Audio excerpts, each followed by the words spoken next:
Assalamualaikum warahmatullahi wabarakatuh. Ketemu lagi dengan saya Al-Farabi Sidki Ahmadi di channel yang baru.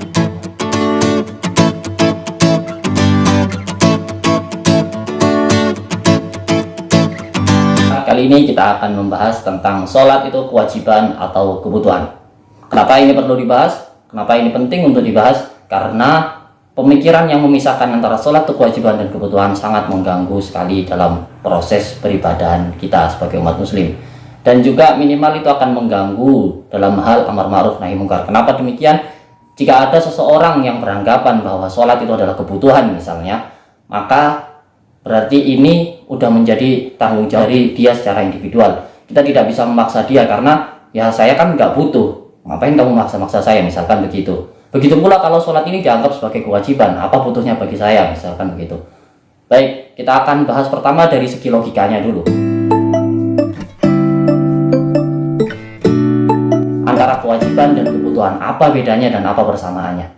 Sebenarnya antara kewajiban dan kebutuhan itu tidak ada perbedaan dan tidak ada kesamaan, karena kedua-duanya ini saling berkaitan satu sama lain. Misal saya beri satu contoh konkretnya.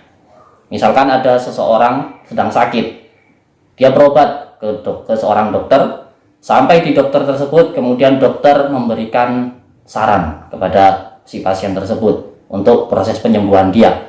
Dokter akan berkata misalkan Anda wajib menjaga pola makan. Jadi Anda wajib makan secara teratur dan bla bla bla secara demikianlah. Intinya makan itu wajib bagi Anda jika Anda ingin sehat. Nah, hal ini bukan berarti disimpulkan bahwa si pasien tidak butuh makan, bukan begitu kan? Jadi bukan berarti karena dia diberi kewajiban makan terus dia tidak butuh makan, bukan, tetap dia wajib makan karena dia butuh makan untuk proses kesembuhan tadi. Sebaliknya bagi orang sehat, dia butuh makan ketika dia lapar, bukan berarti dia tidak wajib makan untuk menjaga kesehatannya tadi. Berarti antara kewajiban dengan kebutuhan ini dua hal yang saling berkaitan, tidak bisa dipisahkan.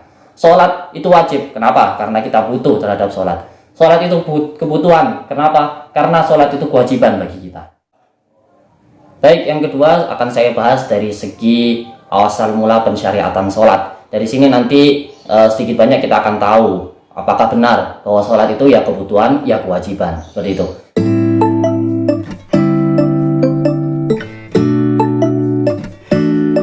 Baik, di sini saya sudah ada satu referensi kitab.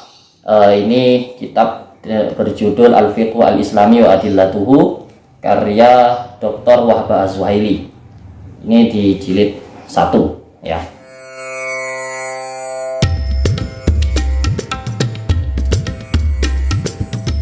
Baik, kita buka di sini di halaman 498 dan 499. Di sini ada 3 subbab yang akan kita bahas dalam video kali ini. Pertama tentang tarikhuha, sejarahnya.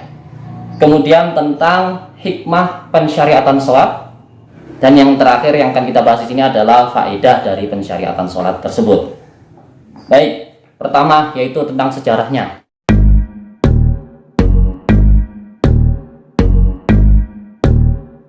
Untuk sejarahnya mungkin kita sudah sering dengar di setiap kesempatan dalam perayaan-perayaan malam Isra Mi'raj.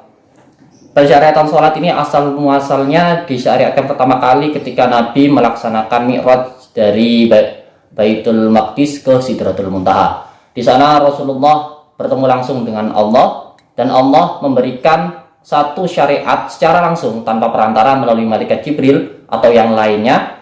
Syariat apa? Yaitu syariat diwajibkannya sholat 5 waktu. Dengan cerita yang sangat panjang yang mungkin kita semua sudah tahu.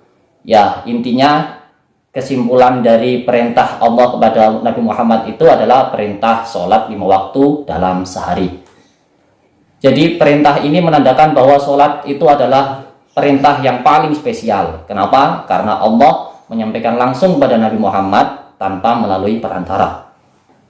Yang kedua tentang hikmah pensyariatan sholat.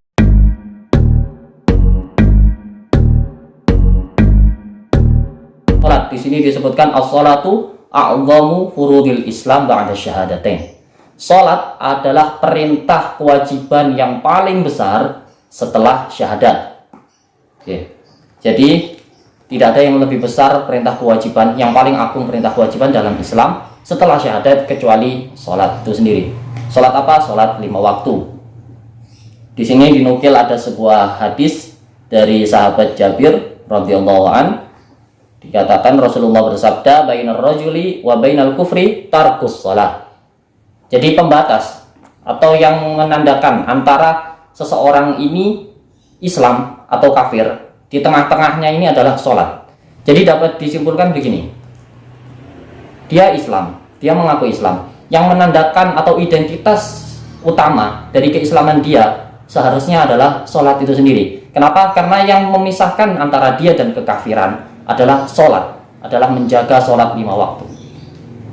Jadi kalau mengaku Islam, ya harus sholat. Kemudian dari segi faedahnya,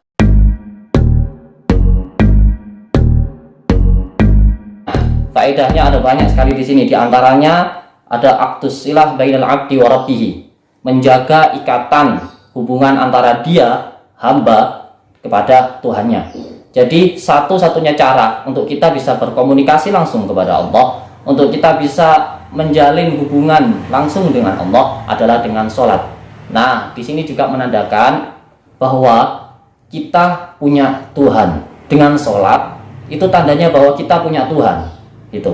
Jadi kalau misalkan kita lagi kesusahan, lagi ditimpa musibah, kemudian kita tidak ada tempat mengadu lagi kepada manusia yang lain, sudah tidak ada solusinya, ya kita kan masih punya Tuhan. Dengan cara apa kita minta pertolongan? Dengan sholat. Di dalam Al-Quran disebutkan wasta'inu bis-sabri was-shalah, minta pertolonganlah dengan sabar dan sholat.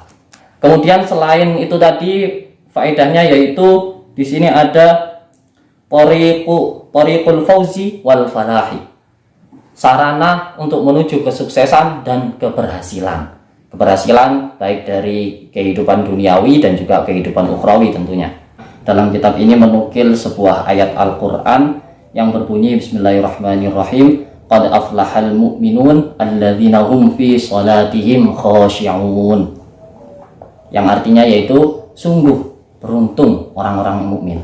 Orang-orang mukmin yang seperti apa yang beruntung? Alladzina hum fi shalatihim khashi'un. Kategori pertama orang mukmin yang beruntung dalam ayat ini disebutkan adalah mereka yang mau mendirikan sholat dengan khusyuk. Kemudian ada juga takfirus sayyi'at wal khotoya, menghapus dosa dan kesalahan-kesalahan yang kita perbuat. Di sini ada sebuah hadis, dinukil sebuah hadis. Intinya hadis ini menceritakan suatu ketika Rasulullah SAW menemui sekumpulan para sahabat. Kemudian Rasulullah bersabda di hadapan para sahabat, Rasulullah bersabda, bagaimana pendapat kalian bila salah satu di antara kalian di depan rumahnya ada sungai yang mengalir air sangat bersih, air yang jernih mengalir di depan rumah kalian. Nah, dari air itu, dari sungai tersebut, kalian mandi sehari 5 kali ke depan rumah kalian tersebut. Sehari 5 kali mandi terus, seperti itu. Kemudian Rasulullah bertanya, bagaimana pendapat kalian? Apakah orang tersebut akan menyisakan kotoran di badannya dengan mandi sehari 5 kali? Sahabat menjawab, tentu tidak Rasul. Kan mandi 2 kali saja sudah cukup kan? 3 kali juga sangat cukup, apalagi 5 kali gitu. Nah, Rasulullah kemudian menimpali, nah seperti itulah perumpamaan sholat 5 waktu dalam sehari. Tidak akan ada dosa yang tersisa dalam tubuh kalian jika kalian menjaga sholat 5 waktu. Jadi misalkan sholat subuh, setelah sholat subuh kita secara sengaja atau tidak sengaja melakukan dosa-dosa kecil, misalkan melihat hal-hal yang dilarang, mendengarkan, atau melakukan hal-hal yang dilarang yang itu sifatnya masih dosa-dosa kecil, bukan dosa-dosa besar, bukan minal kabair. Dosa-dosa besar maksudnya apa? Di antaranya seperti zina, mabuk-mabukan, narkoba, dan lain-lain sebagainya yang masih tergolong dosa-dosa besar. Ini dosa-dosa kecil saja. Jadi tadi misalkan setelah subuh kita melakukan dosa-dosa kecil, kemudian di zuhur, di waktu zuhur kita sholat, otomatis dosa yang kita lakukan, dosa-dosa kecil yang kita lakukan mulai setelah subuh tadi sampai zuhur itu terhapus dengan sholat zuhur. Begitu seterusnya sampai 5 waktu dalam sehari. Nah, demikian itu tadi hikmah, faidah, dan juga sejarah dari pensyariatan sholat.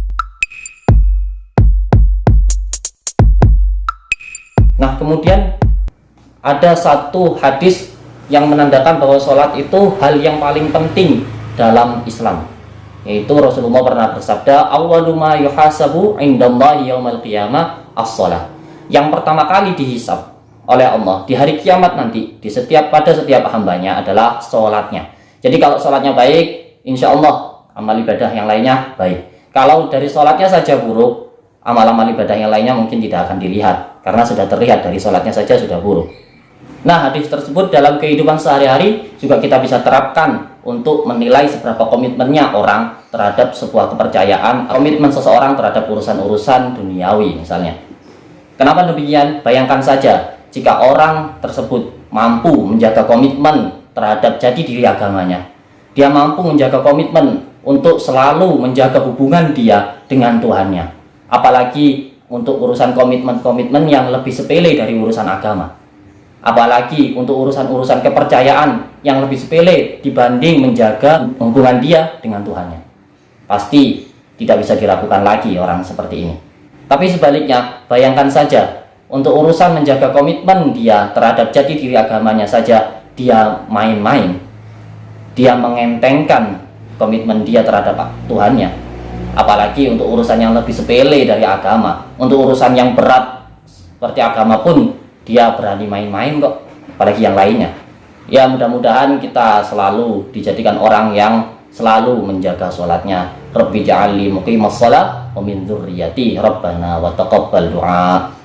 Mungkin itu saja yang bisa saya sampaikan, kurang lebihnya mohon maaf. Ihdinas siratal mustaqim. Semoga bermanfaat bagi diri saya sendiri dan juga bagi teman-teman sekalian yang menyaksikan video ini. Wassalamualaikum warahmatullahi wabarakatuh.